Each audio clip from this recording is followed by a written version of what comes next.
Mientras millones de personas gritaban a todo pulmón por sus equipos favoritos, apoyaban a su país o a la selección que más querían, niños y adultos por igual coleccionaban todas las estampillas que podían. Detrás del estadio habían personas sufriendo. Gente discriminada, corrupción y conexiones políticas que no tienen ningún sentido, porque por si no sabías, la FIFA es legalmente una organización sin ánimos de lucro. Esto, y mucho más, es lo que prefieren que quede enterrado bajo la cancha. Pues, ¿qué puede hacer la voz de una víctima contra la de un mundo que grita gol al unísono? La presente no es una crítica hacia vos que en tu justo derecho disfrutas de un buen partido de fútbol. Es una crítica hacia un monstruo corporativo que claramente no comparte tus mismos valores ni pasión.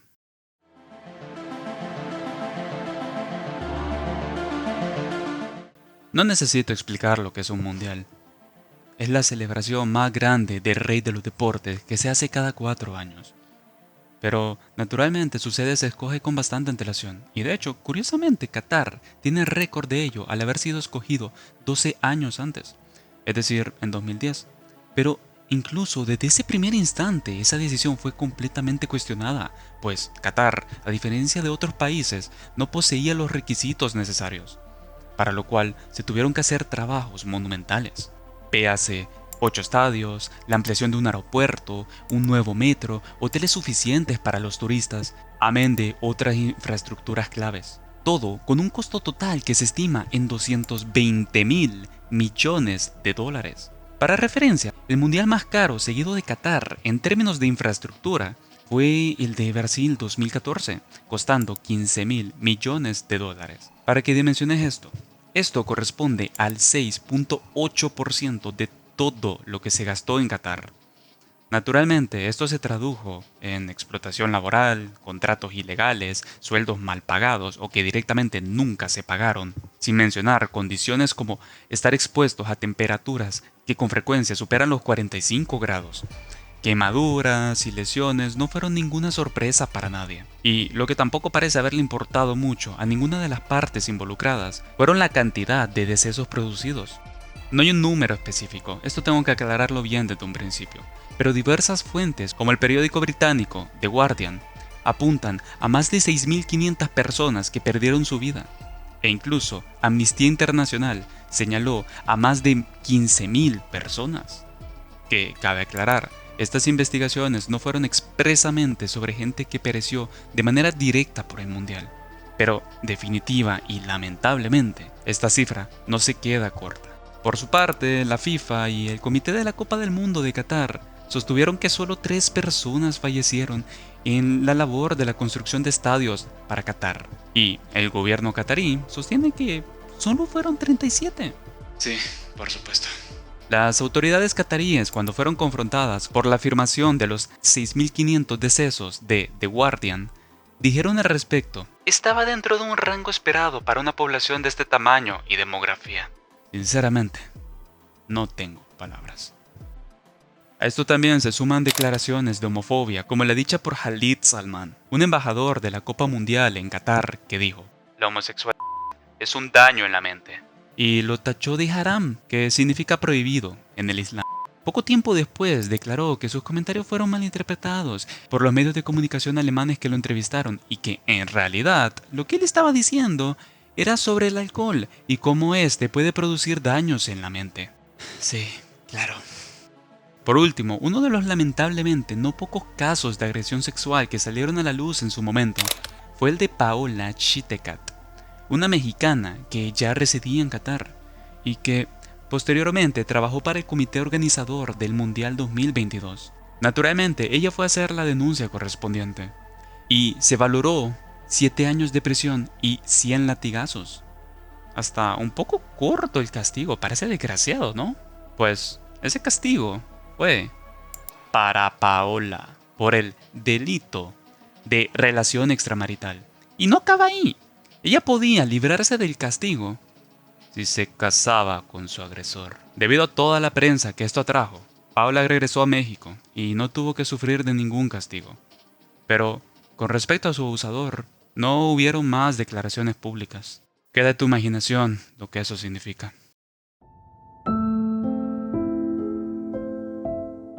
Si yo te digo elefante blanco, ¿qué pensás? Probablemente se te venga a la mente el animal, pero no. Esta metáfora corresponde a un coloso arquitectónico que no es otra cosa más que un parásito que consume recursos sin dejar ningún beneficio. Se utiliza para referirse a proyectos, objetos o en este caso, infraestructura que simple y llanamente no ofrece ningún beneficio a la sociedad para la cual fue creada, teniendo costos de mantenimiento muy superiores al beneficio que aportan y, en la mayoría de las ocasiones, quedan a medias o si fueron concluidas, terminan prácticamente sin ser utilizadas para nada, pues esta es la realidad que se han enfrentado muchos países al ser escogido como sedes del Mundial. Lo que en principio debería ser un gran honor y una oportunidad gigantesca para cualquier país, fue una pesadilla para Brasil. Pues, mientras que otros países, esto es una forma de obtener ganancias billonarias, con millones de turistas, patrocinios, exposición a su cultura, e incluso otros negocios por completo como lo es la música, el arte y el deporte, no solamente el fútbol. Para Brasil, esto se tradujo en el colapso de una sociedad que ya estaba dañada. Para referencia, tenemos al Estadio Nacional Mané Garrincha, ubicado en Brasilia, que es no solamente el estadio más caro de Brasil, sino de toda la historia de Latinoamérica. Y en su momento fue el segundo estadio de fútbol más caro de todo el planeta, con un estimado de 900 millones de dólares. Y ahora funge como estacionamiento para transportes públicos y ocasionalmente eventos que llenan una pequeña fracción del estadio. También está la arena de Amazonia que se encuentra en la selva del Amazonas, donde apenas si hay presencia futbolística. Un juez de hecho propuso convertirlo en una cárcel para que tuviera algo de uso. Y si nos vamos a las opiniones de Google, hasta existe un tag que literalmente dice elefante blanco, dejándonos en claro la opinión del pueblo brasileño. Y esto no es lo único que el pueblo de Brasil sufrió. Pues, aunque he de aclarar que ninguna de estas estimaciones nos permite saber con exactitud qué fue provocado de manera directa o indirecta por el Mundial, el diario Folha de Sao Paulo nos comenta que los policías brasileños llegaron a matar al menos 3.022 personas en 2014, lo que se traduce en un promedio de 8 al día, que es un aumento del 37% comparado al año anterior. Y como lamentablemente sabemos, la violencia solo genera más violencia. Pues, aparte de eso, hubo una serie de crímenes de venganza que se estiman en que al menos 398 policías fueron asesinados en todo el país, dejando atrás un país aún más roto de lo que lo encontraron. Por último, aunque claramente tiene menor tracción que su contraparte masculina, trata de adivinar cuál es la sede del Mundial de Fútbol Femenino 2027. Sí, si me permiten la expresión, claramente les importa una mierda.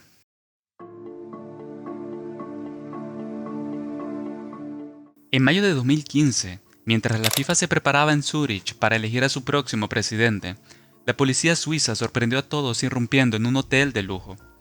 Pues había muchos cargos contra altos ejecutivos, estos presentados por el Departamento de Justicia de Estados Unidos. Pero no te confundas, esto no era un acto de bondad.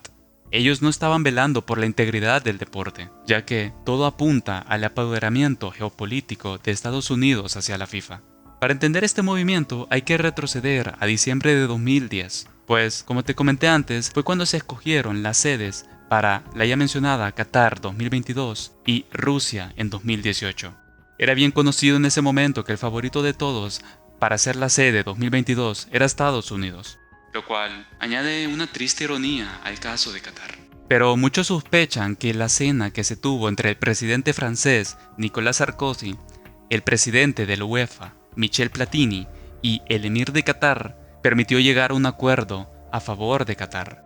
Estados Unidos, siendo Estados Unidos, no se tomó bien esto y buscó cómo devolver el golpe, pues al descubrir que un alto representante del fútbol a nivel mundial, Chuck Blazer, llevaba años sin declarar millones de dólares, vieron la oportunidad perfecta.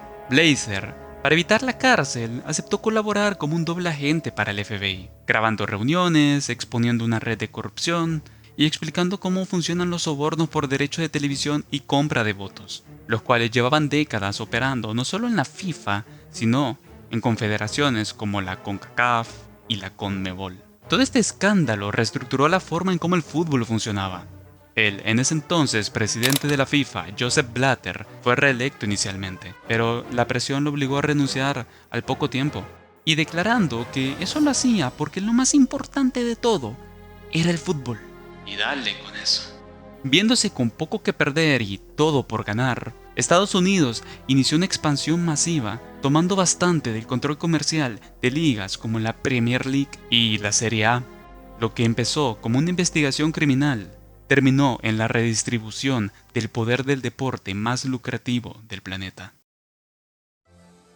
Quiero dar créditos y agradecimientos al periodista y creador de contenido Manuel Hernández Borbolla, cuya investigación sobre este último tema me ayudó a esclarecer muchas cosas. Su investigación es por mucho superior y condensa todo en apenas 11 minutos.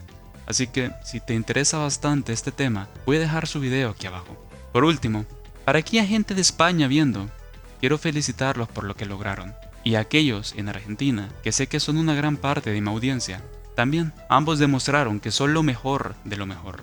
Y sí, soy consciente de ciertos sucesos lamentables debido a la pérdida de su selección, así como también han pasado en México y en otras partes. Pero recordemos que gente lamentable como esa no define nuestras culturas.